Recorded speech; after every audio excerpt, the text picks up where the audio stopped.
Queridos, o reverendo Douglas Lehmann, junto com a sua família, aceitou o nosso convite como conselho, o convite do Conselho da Manancial, para ser instrumento do Senhor na instrução pela palavra, especialmente no tópico doutrinário que é o cuidado da alma, o estudo da alma, o aconselhamento, e isso como uma coisa tão importante para a Igreja do Senhor e o trabalho pastoral na igreja local. Nós somos ricamente abençoados esses últimos 2 dias, especialmente ontem, com as palestras do pastor Douglas, e hoje nós teremos a oportunidade de ouvir também a exposição da palavra do Senhor. Então, que Deus nos abençoe, e abençoe também o pastor Douglas Lehmann.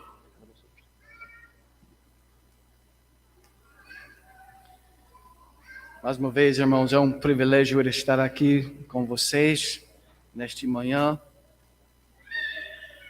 adorando junto com vocês nosso glorioso Deus. E nós estamos falando neste fim de semana sobre este tema que o pastor acabou de mencionar, sobre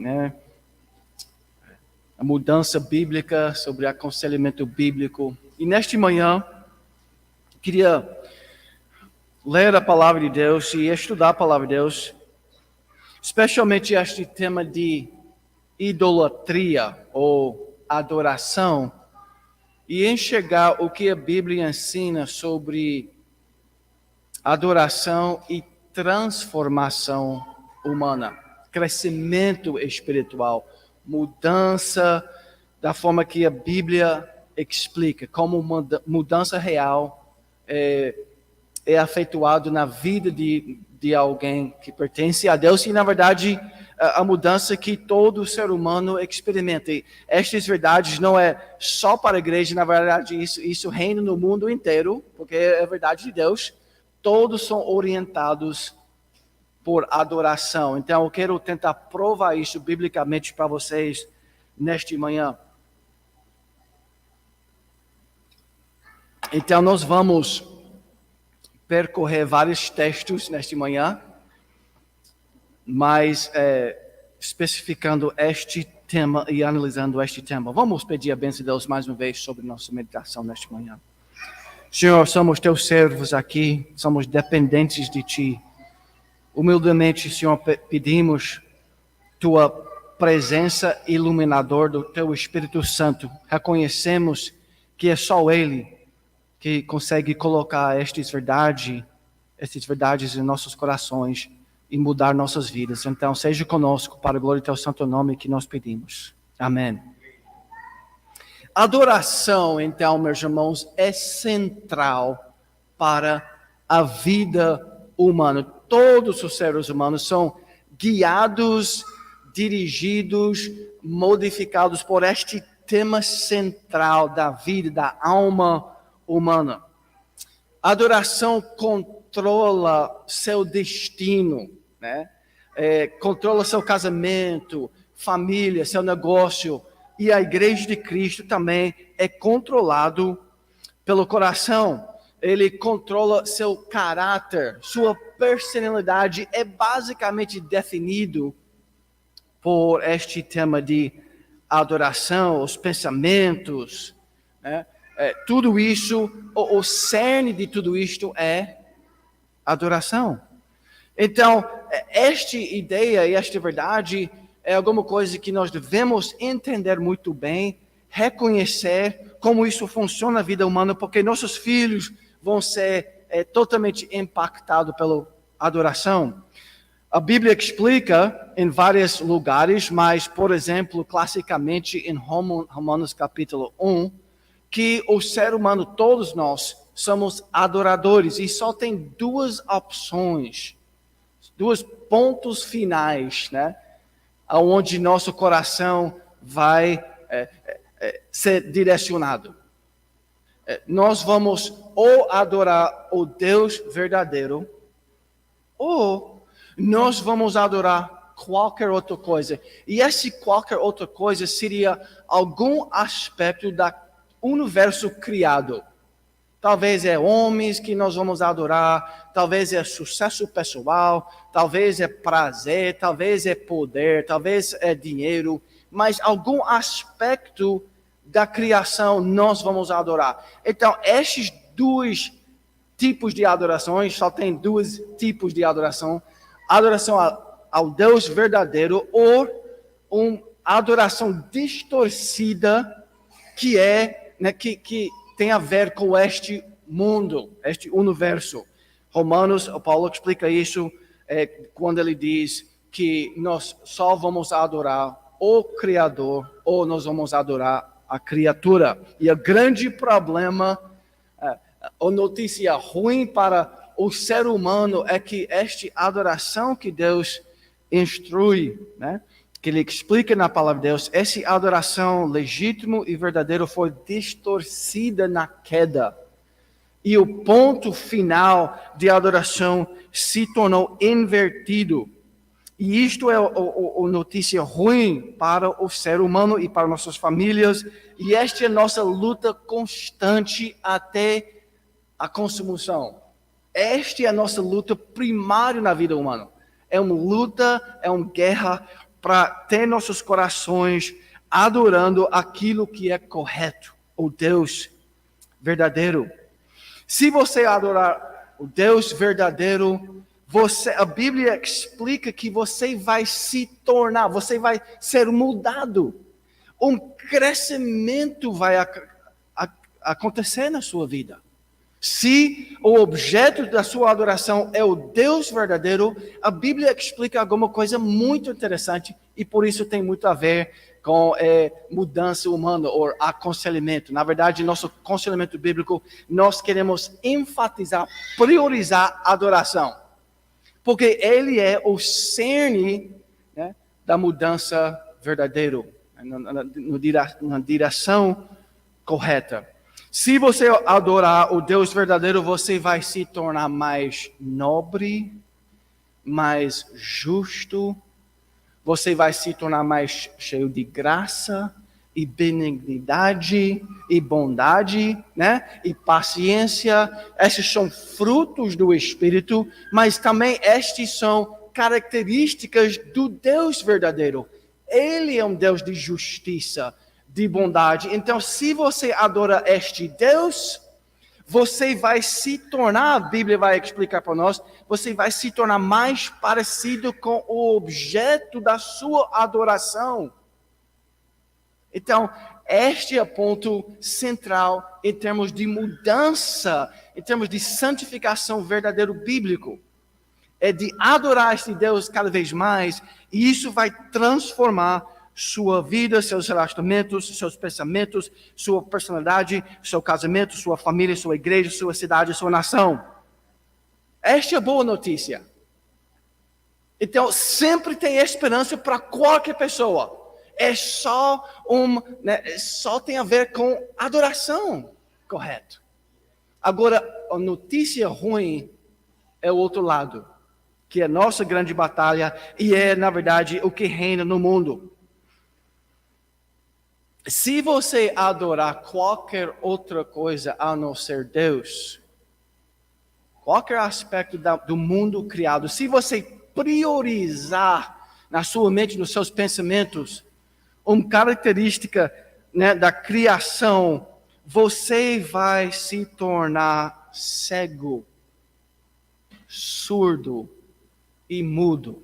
Quer dizer, você vai deteriorar em termos de real humanidade abençoado. Você vai se tornar como uma espantalho. Você vai ter olhos, mas você não vai enxergar como realmente a vida funciona.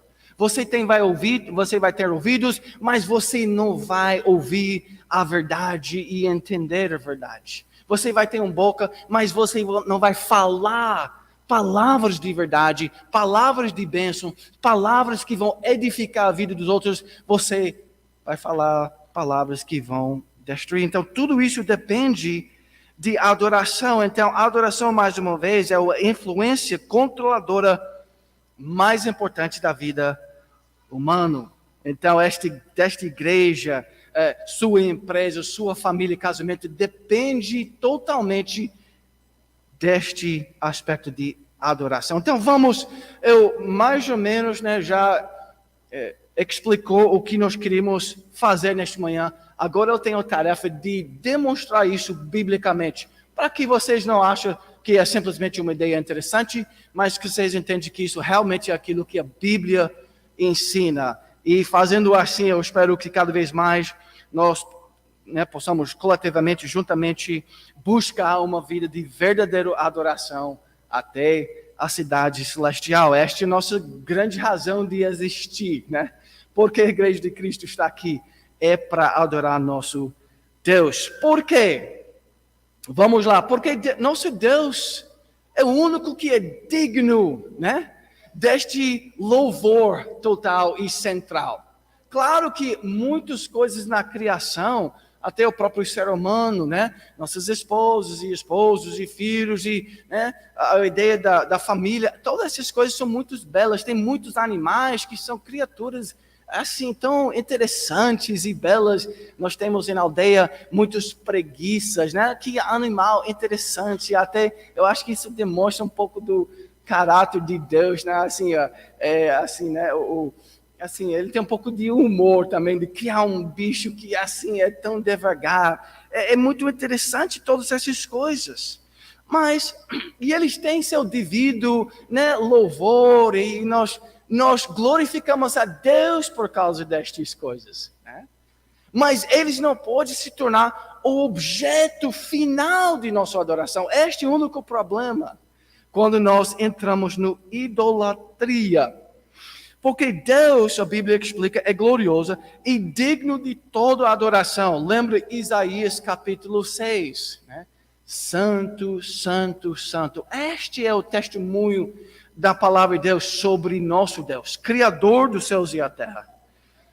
Então, quando Deus ele cria o ser humano, ele tinha uma ideia perfeita. Eu vou formar seres humanos na minha imagem e semelhança. Não é isso que é explicado em Gênesis 1 e 2. Adão era um filho de Deus, e como filhos representam, eles parecem, né, com os pais. Se você analisa meus filhos ali, talvez vocês vão enxergar nos meus 6 filhos que estão aqui, uma semblância de Lia ou eu.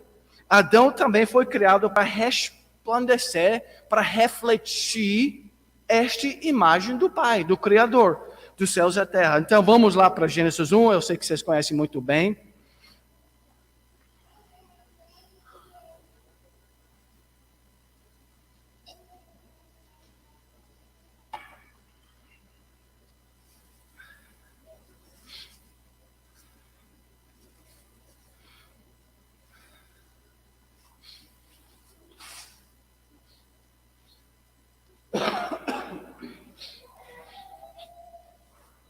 Gênesis 1, 26 a 28.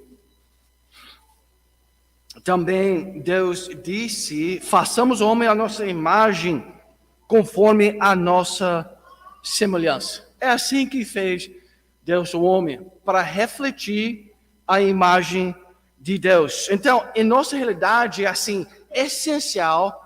Todo ser humano foi criado para refletir a imagem de Deus. Isto é a vontade de Deus. É a vontade de Deus, é a lei de Deus, é o decreto de Deus, o decreto criacional de Deus.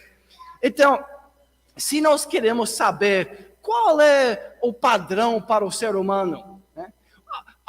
O que ele deve se tornar, a Bíblia explica isso. E, irmãos, sem esta palavra, nós não temos uma resposta para esta questão. O que deve um ser humano se tornar? Sem esta palavra aqui, nós não temos. Então, por isso, quando nós falamos de psicologia secular, eles não conseguem entender qual é o meta final, o que deve o homem se tornar. Então, eles vão tentar modificar o homem, ajudar o homem, mas em que sentido, em que direção? Que homem vai mostrar para eles o caminho? Quem é o novo Moisés que vai apontar um novo caminho para a humanidade? Freud queria ser o novo Moisés, que ele vai agora redirecionar o homem, ele vai libertar o homem da escravidão. Ele entendeu muito bem o Velho Testamento, rejeitou a história de Moisés, e ele queria ser o novo Moisés da humanidade, queria salvar e levar o ser humano para a terra prometida através do intelecto, através da razão, através de ciência e etc. Mas, claramente, ele não tinha o conhecimento necessário, porque ele rejeitou a palavra de Deus. Mas Deus disse, vamos fazer o homem, façamos o homem a nossa imagem e conforme a nossa semelhança. O que ele queria? Uma vida desse ser humano, esse filho, em comunhão com esse Deus real. Isso também é explicado em Gênesis 1 e 2. Eu vou criar um homem e eles vão ser meus vice-regentes, porque eles vão ter que ter domínio sobre todas essas coisas, né? Para a glória do meu santo nome, eles vão administrar tudo e eles vão me glorificar fazendo aquilo. Então, vice-regentes, eles têm que ser pequenos reis, príncipes da terra. E eu sou o grande rei, eles são pequenos reis, né? Para glorificar meu santo nome. Aí no final de capítulo 1, ele declara isto sobre tudo que ele fez. É tudo muito bom. Então, ser feito na imagem e semelhança de Deus, Deus declara mais uma vez que isto é bom. Então, o que é bom para nossas vidas, qual deve ser a meta para a criação de filhos, educação na escola, esta é a meta principal, de ajudar esses seres humanos, nós mesmos, nossas almas também, fazendo uma autoanálise, né? E uma autoconstrução. Isso seria feito através, né, desta grande visão que Deus declarou na palavra dele. Deus declarou que ser como ele, ser parecido com ele é muito bom. Então isso define a vida boa. Então tem muitos jovens ao redor do mundo, eles estão numa grande busca.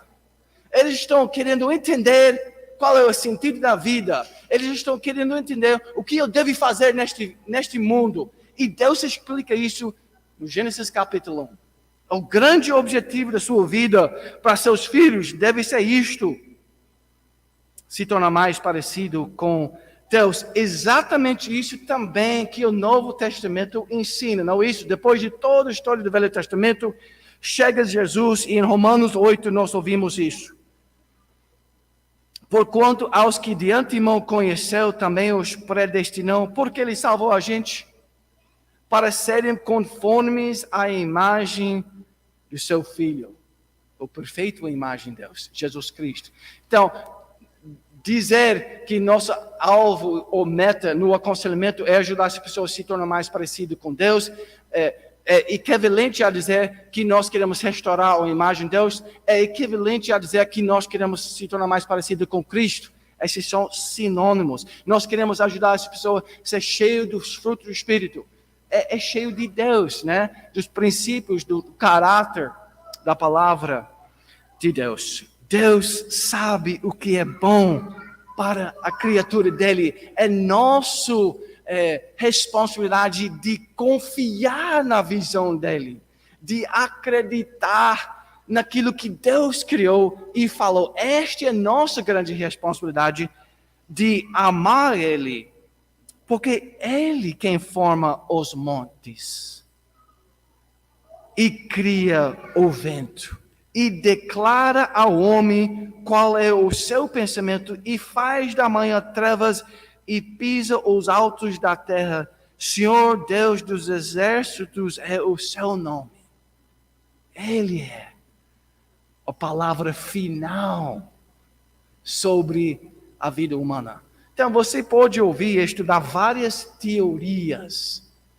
Vamos chamar eles de teorias, né? De vários estudiosos. Eles, cada um, estão em conflito um com o outro, mas você pode escolher um que você gosta e seguir aquilo que ele ensinou, seguir a teoria dele e tentar aplicar aquilo ali na sua clínica. Mas é uma opção entre muitos e não tem autoridade final da palavra de Deus. Deus é quem sabe. Isso é uma ideia também, além de ser bíblico, né? Aquilo que os reformadores entendiam muito bem. Na verdade, se você tem os institutos de João Calvino em casa, você pode ir para o primeiro palavra do primeiro capítulo daquele livro assim tão impactante em termos da reforma. E a primeira palavra do primeiro capítulo é isto: o conhecimento de Deus e o de nós mesmos, quer dizer, nós, antropologia, o conhecimento de Deus e o entendimento verdadeiro do homem são realidades inseparáveis. Você não pode separar o conhecimento do homem do conhecimento de Deus. Se você não conhece Deus, Calvino deduzindo daquilo que ele viu na palavra, você também não vai entender o homem. Agora eu quero te perguntar, Freud entendia, conhecia Deus? Então, o que ele estava fazendo com o homem? Ele não conhecia o homem como ele realmente é, na forma que Deus criou o ser humano. Pois nele vivemos, em Deus vivemos e nos movemos e existimos em Deus. Ele é nosso ambiente, né? Ele é nosso, nós vivemos, todo ser humano, perante a face de Deus, em virtude de Deus. Deus sustenta nossas vidas. Ele é o ser que mais importa para a existência humana, diz a palavra de Deus, Atos 17, 28. Então, rejeitar que ele seria importante para aconselhar o ser humano, claramente tem um grande problema com isso. Então, qualquer visão menor do que é isso que a Bíblia explica, que nós somos criados para resplandecer com a imagem e semelhança de Deus. Irmãos, tem uma visão mais elevada, mais bela, mais poderosa do que isso, em termos da visão sobre a antropologia, sobre o ser humano, do que isso? Qualquer outra visão menor do que isso é mera imaturidade. É o ser humano autônomo tentando descobrir sobre a essência da vida humana. Isso é arrogância. Para achar que um ser humano pode explicar para o resto dos seres humanos o que é vida, e como você deve viver sem Deus. Então você tem os ateístas tentando ajudar os humanistas, as nihilistas. Você tem os pagãos, humanistas, naturalistas. Você tem os relativistas, os existencialistas, as deístas, os politeístas e os idólatras ao redor da história do mundo, tentando ajudar seu próximo. E o que acontece é um torre de Babel, uma confusão antropológica que reina em nossa sociedade e invade nossas escolas, nossas instituições educacionais ao redor do mundo. E nós também, como igreja, nós somos impactados porque provavelmente a grande maioria de vocês, se não todos, cresceram neste tipo de escola. Quase sem exceção no Brasil, nos últimos 40, 50 anos.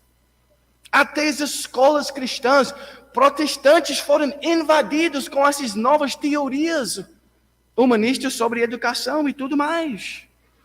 Tudo isso entrou através, da palavra ciência. Mas aqui no princípio da palavra de Deus, no princípio da história, Deus explica o que é bom.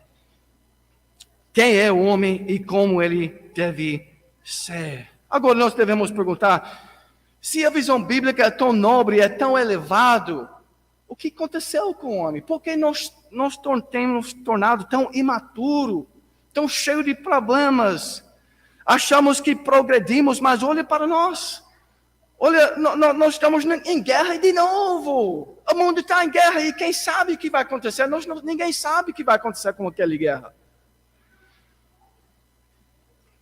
Olha para nosso país, olha para nossos líderes, os grandes cabeças pensantes do Supremo Tribunal. Olha para nosso presidente nos tempos passados. Olha quantos bilhões de reais foram roubados. Esses são nossos grandes mentes e líderes que nós escolhemos para guiar nossas vidas. Quebrados somos nós, porque nós trocamos a verdade por uma mentira. Nós adoramos a criatura em vez do Criador e tudo se tornou corrompido por causa disso. Nós temos abandonado o Criador e nós estamos ouvindo e respeitando a criatura os professores universitários como os intelectos máximos do universo. Nós temos sido educados, por quase 2 séculos no Ocidente, por homens que nos dizem que somos germes crescidos. Quem? Darwin, Freud, Carl Jung, Abraham Maslow, Carl Rogers, e vai embora com as pessoas mais modernas. Vamos voltar para a palavra de Deus. Qual é a nossa meta?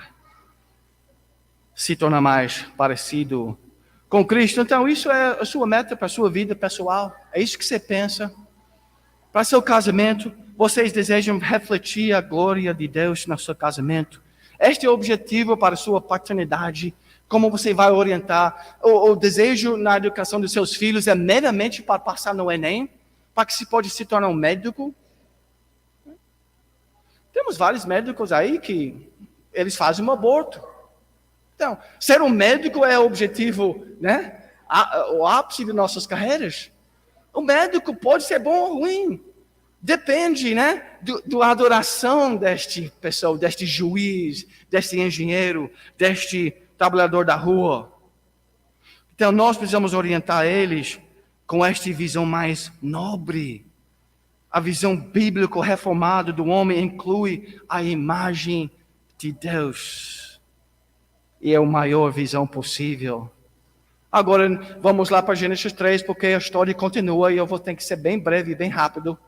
Agora, Gênesis 3 explica o que aconteceu. No início, Adão foi criado na imagem e semelhança de Deus. Que visão nobre. Ele foi falado para Adão e Eva: vocês devem ter muitos filhos, porque seus filhos vão ser criados na imagem e semelhança também. Então, a glória de Deus, a imagem de Deus vai ser espalhada através das famílias, Criação dos outros filhos, outros seres humanos criados na imagem e semelhança de Deus. Então, a imagem vai ser espalhada. Este é o nosso grande objetivo. Isso que nos vê mais de Deus, mais do caráter, mais da personalidade do ser de Deus em nosso mundo. Como? A única maneira de fazer isso é através de adoradores. É através de filhos, plantações de igrejas, crescimento da igreja verdadeira, que entende o que é verdadeira adoração. Então, isso que nós estamos fazendo aqui hoje, irmãos, este é central para a vida humano. Gênesis 3 explica o que aconteceu. O serpente mais sagaz que todos os animais selváticos que o Senhor Deus tinha feito, disse à mulher. Lembra que, então, palavras são muito essencial. Porque foi isto que cativou, as ideias que cativaram os primeiros seres humanos. É assim que Deus disse. Ele está questionando a visão de Deus, a palavra de Deus. Não comereis de toda a árvore do jardim. Será que isso é uma boa noção? Será que realmente é isso que ele queria dizer? Então, Eva, você decide para você o que é bom. Não depende da voz de Deus. Não ouve e meramente tem fé em Deus. Usa sua razão para julgar as palavras, o intelecto, a visão de Deus e ver se é bom ou não. Não é isso que ele falou para ela. Vendo, percebendo, pensando, meditando sobre aquilo. Vendo a mulher, que a árvore era boa para se comer. Deus falou não, mas o ser humano, o iluminado, eu estou pensando agora. Eu sou um ser pensante. E eu vou julgar. Eu vou viver desta vida do jeito que eu desejo. O que ela está fazendo? Isso é uma falha moral, não é? Isso é um problema espiritual. Isso é um problema de adoração, porque ela elevou a mente, a capacidade racional dela para o primeiro lugar.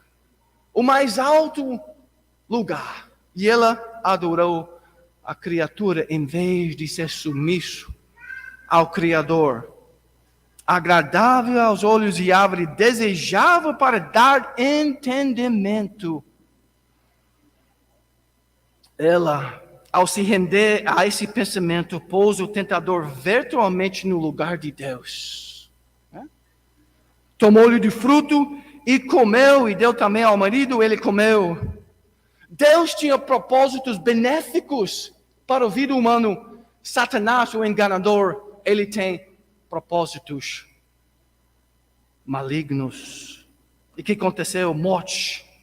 Eles foram lançados para fora do jardim da presença de Deus, aquele lugar de perfeição, de comunhão com Deus. Agora Eva cresce no exílio, não é isso?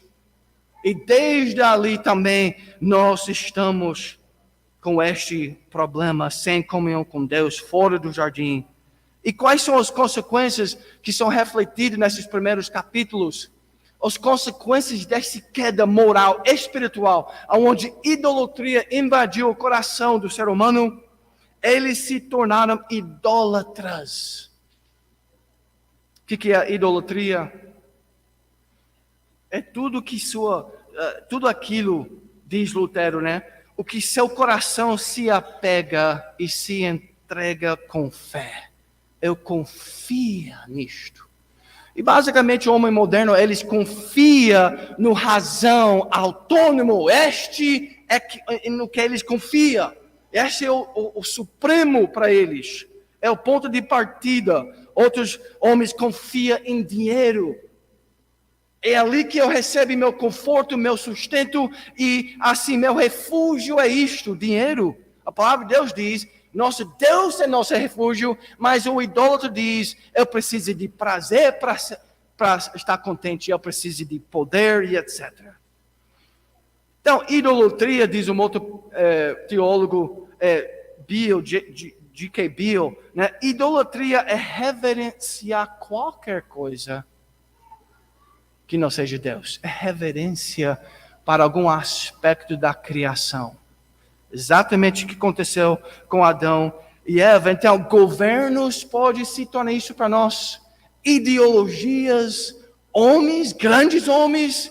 Quem sabe um Hitler vai surgir de novo e as massas, a popularidade dele vai surgir e nós vamos achar que ele é o caminho e a verdade e a luz, mas ele é meramente um ser humano.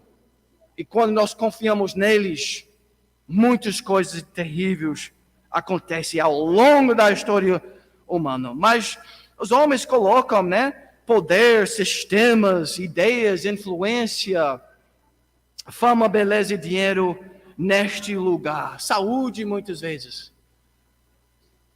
Em cima de tudo.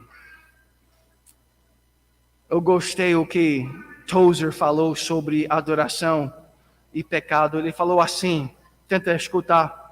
O pecado tem muitas manifestações, mas sua essência é um só. O que é pecado na sua essência? Um ser moral, o ser humano, criado para adorar perante o Criador, perante o trono de Deus, está sentado no trono de sua própria individualidade e dessa posição elevada declara, eu sou. Este é nosso problema, que nós como indivíduos, nós declaramos que nós somos suficientes, nós somos inteligentes, eu sou. Esse é o pecado em sua essência concentrado, porque toda vez que você peca, você está dizendo, eu conheço o caminho melhor do que Deus. Eu confio no meu plano, nos meus ideias e nos meus desejos mais do que a palavra de Deus. É aquele mesmo problema de Adão e Eva. Aí a natureza pecaminosa entrou. E quando você é uma idólatra, esta idolatria vai guiar suas paixões, seus desejos, suas respostas e decisões. Ela vai alterar seus valores e ela vai dirigir sua vida. Seus sonhos geralmente vão ser egoisticamente centrados. E quando você não recebe o desejo de seus sonhos, você vai estar quebrado, desapontado, deprimido. Eu vivi isso um pouco na minha vida. Eu amava basquete. Eu sempre fala sobre essa história. Eu amava basquete, eu treinava horas e horas por dia quando era jovem, sabe por quê? Eu queria se tornar mais parecido com Michael Jordan. Agora, talvez vocês nem sabem quem é Michael Jordan, né? Talvez 50% sabe. Se você tem menos de 30 anos, provavelmente você nem sabe que ele foi o maior atleta de todos os tempos. O atleta mais rico de todos os tempos, ainda hoje é bilionário com esporte e marketing. E o que acontece com o coração do ser humano? Eles enxergam aquilo e eles desejam glória, fama, respeito, amor do povo. E Deus, quando eu estava jogando no Flamengo, Ele queria me ensinar uma lição. Ele falou, filho, você está amando, né, sem perceber, você está amando e adorando esse ideal de basquete demais.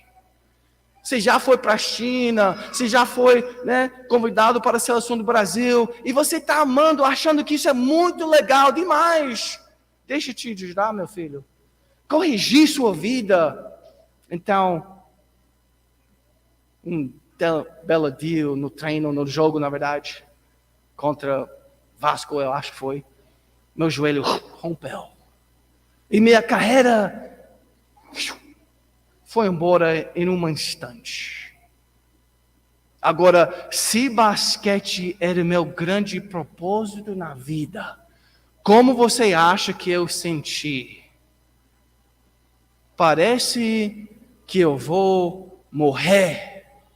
Porque meu desejo central agora é apagado e Deus está dizendo muito bem.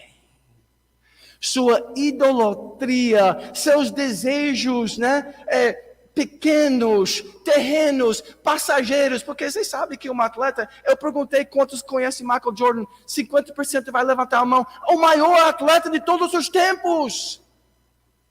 É passageiro esta glória. O homem é como grama que está aqui e no outro dia ele derrete. Mas eu estava colocando meu coração naquilo que é passageiro. E Deus queria corrigir meu coração e colocou meu coração nele. Na eternidade, aonde ferrugem, velhice, ossos terríveis não conseguem manchar e derrubar. Deus deseja isso para cada um de nós. Que nós colocamos nosso tesouro, nossos amores principais nele. A adoração verdadeira vai te fazer mais forte. Agora, se você confia nessas coisas, idolatria, você vai começar a refletir a criação. Então, idolatria se torna, na verdade, você pode fazer o cálculo de toda a Bíblia, o ênfase maior, problema central que a Bíblia está tratando é idolatria.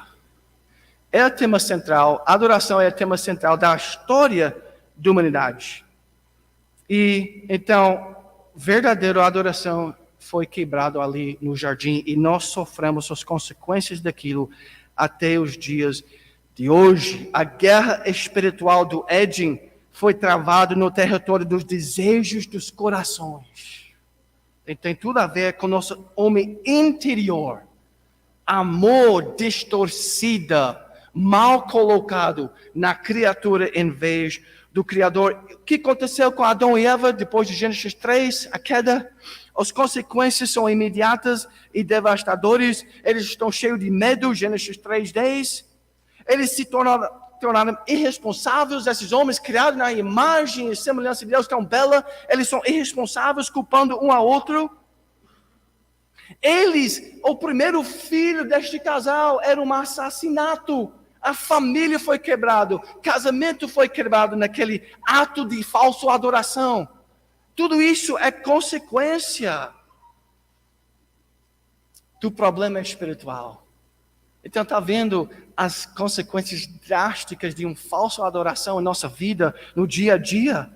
Essa é a coisa mais prática que existe na vida humana, é a adoração. Por isso nós queremos instruir, né? E nós queremos fazer cada vez mais, dedicadamente, nosso culto doméstico, voltar nossas mentes, nossos corações para Deus todo glorioso, todo dia. Dedicar um pouco de tempo diariamente para isso, porque essa centralidade de Deus em nosso coração é aquilo que é o mais importante. o caos e a desordem, né, do ser humano, ele fica... Você pode ver isso desenrolando nos primeiros capítulos da vida, até a Torre de Babel. É tudo morte, é tudo guerra, é tudo confusão, até finalmente, né, o homem, ele mais uma vez, ele tenta levantar uma Torre de Babel. É isso que eles têm feito desde então. Eles estão tentando levantar um caminho para o céu, um caminho de salvação centrado no homem. Nós podemos fazer essa coisa conosco mesmos, e hoje eles estão tentando fazer de novo. E muitos vão seguir aquele caminho, mas as consequências desta adoração quebrada é que a imagem de Deus glorioso foi distorcida. Este homem foi criado para ser um ser espiritual.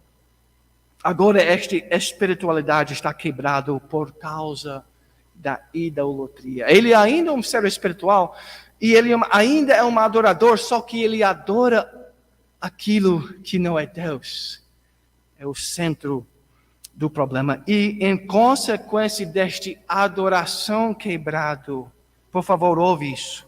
Em consequência desta distorção espiritual, este ser emocional, volativo, corporal, racional, relacional e tudo que o ser humano é, todos os aspectos desse ser foram quebrados.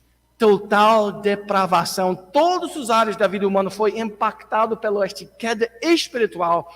Este é uma má notícia para nossas vidas e por isso nós precisamos aconselhar pessoas biblicamente no homem interior que é guiado pelo seu coração. Eu tenho certeza que o pastor tem ensinado muito isso aqui sobre a centralidade do coração. Nós temos agora desejo insaciável por posição e poder, orgulho, egoísmo. Isso reina no coração humano. Irmãos, você não precisa questionar qual é o problema ali fora, no seu casamento, nas ruas, na vida social deste Brasil. Qual é o problema central?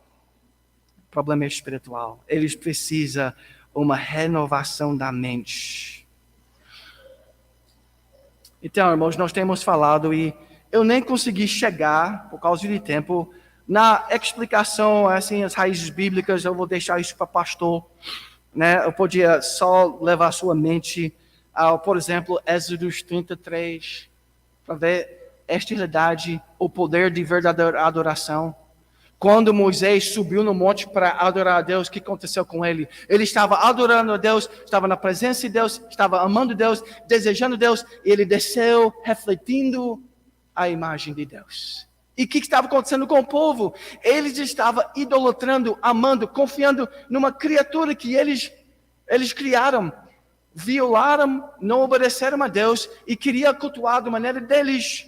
E o que aconteceu com eles? Até é colocado de uma forma engraçada na palavra de Deus. Israel idólatra foi identificado com o bezerro que eles já adoraram, que eles cultuavam. Eles se tornaram mais parecidos com o objeto da adoração dele. Eles se tornaram obstinados, diz a palavra de Deus. Fez para si um bezerro fundido e o adorou. Ele sacrificou e diz: são estes, ó Israel, os teus deuses que te tiraram da terra do Egito. E Deus falou assim sobre eles: tinham visto este povo, eis que é povo de dura serviço. Quer dizer, insumisso. É um povo que se tornou parecido com aquele animal.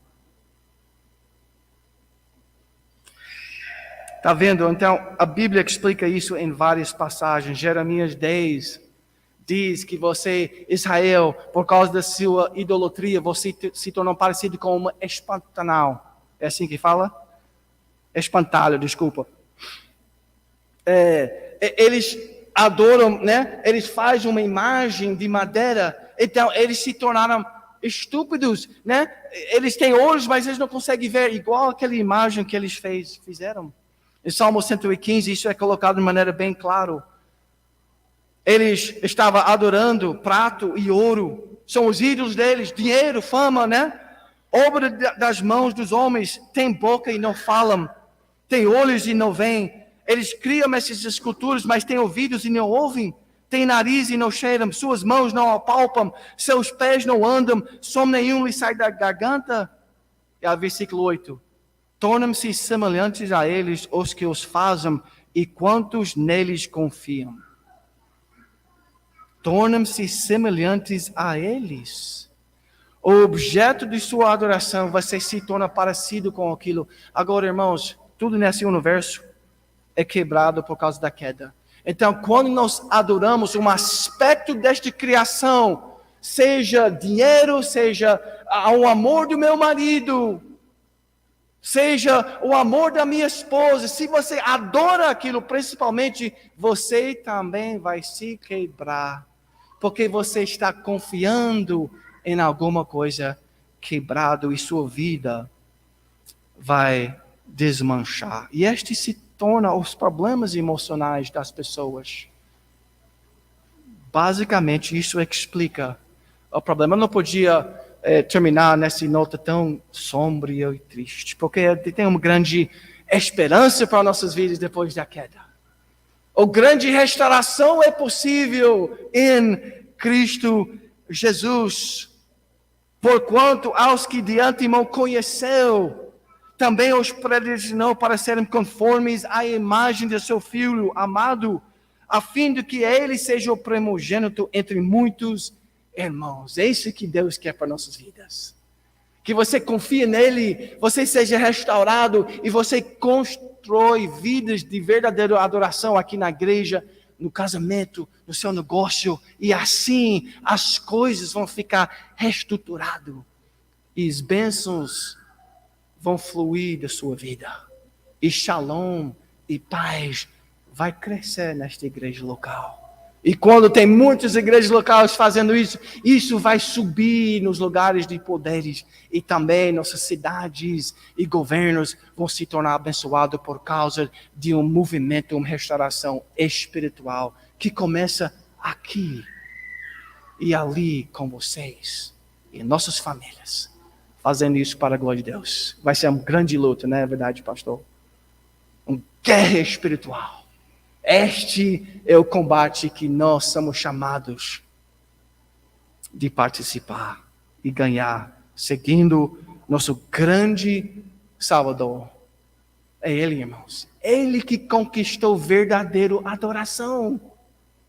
Ele foi o único ser humano, o ser pactual, que era o Filho de Deus, o segundo Filho de Deus. O primeiro falhou e toda a humanidade com ele, mas em Cristo uma nova humanidade está sendo restaurada. Então sua esperança nem é sua autoanálise, não é sua devoção pura. Na verdade é quando você tem fé naquele que sempre priorizou o Pai em primeiro lugar, Cristo. Nele, irmãos, você tem a vitória. Nele você tem paz para guerrear contra a carnalidade. Você tem energia, você tem salvação, perdão e paz com Deus em Cristo. Amém. Vamos orar. Senhor, obrigado por esta grande palavra de Deus que explica para nós o caminho da salvação e paz verdadeiro e vitória final, que é através do seu Filho amado, o único que conquistou, o único guerreiro perfeito, aquele que derrubou as tentações de Satanás todas as vezes, usando tua palavra e fé em ti. Ele não foi enganado nenhuma vez com as ilusões promovidas neste universo, mas ele confiou sempre no Pai, e com a vitória dele, ele derrotou as trevas, e nele nós somos conquistadores. Obrigado, Senhor, por este grande amor de Cristo, esta grande salvação. Nele, Senhor, pedimos forças para continuar nossa jornada individual e em família, no casamento e na igreja, para te glorificar. Confiamos em ti, Senhor, não em nós. Em nome deste grande guerreiro que nós oramos, Jesus Cristo. Amém.